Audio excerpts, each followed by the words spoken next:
l'Iran se banquérise avec un accord stratégique tripartite de 25 ans avec la Russie et la Chine. Au menu, la défense, l'énergie, le commerce, les transports et les infrastructures. Une totale coopération militaire, aérienne et navale signée entre les trois géants. Les bombardiers et avions de combat russes et chinois auront un libre et illimité accès aux bases aériennes iraniennes et les vaisseaux militaires, une facilité d'accès aux ports. L'impérialisme occidental désormais dans les cordes au Moyen-Orient et dans le monde. Semaine dernière, Ali Khamenei et les gardiens de la Révolution ont donné leur accord pour une totale coopération militaire, aérienne et navale entre l'Iran, la Chine et la Russie, qui aura ainsi un rôle crucial. D'ici 4 mois, novembre, il est prévu que les bombardiers et avions de combat chinois et russes aient libre accès de façon illimitée aux bases aériennes iraniennes.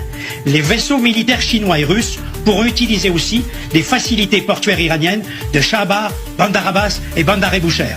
Tous ces déploiements aériens et portuaires seront dotés de matériel électronique sophistiqué visant à neutraliser les nœuds de commande et de communication de l'OTAN. Les Iraniens recevront aussi le célèbre système de défense antimissile S-400 russe dont vient de se doter la Turquie. Alors Christian, justement, les Occidentaux doivent-ils s'inquiéter? Que peuvent-ils faire?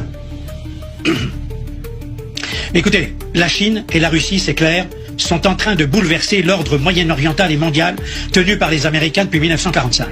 Tout cela est plus qu'inquiétant. Pour sa survie, l'Iran est en train de donner progressivement aux Chinois et aux Russes le contrôle du Moyen-Orient et de ce que j'appelle sa rente pétrolière et gazière. Les jeux de la Chine et de la Russie sont une menace pour Israël qui doit se persuader qu'on ne peut plus compter sur un Donald Trump trop erratique et qui se retire sans réfléchir du Moyen-Orient. Il est urgent que l'Europe, faible et divisée, se réveille et arrête de faire les yeux doux à la route de la soie de Chine.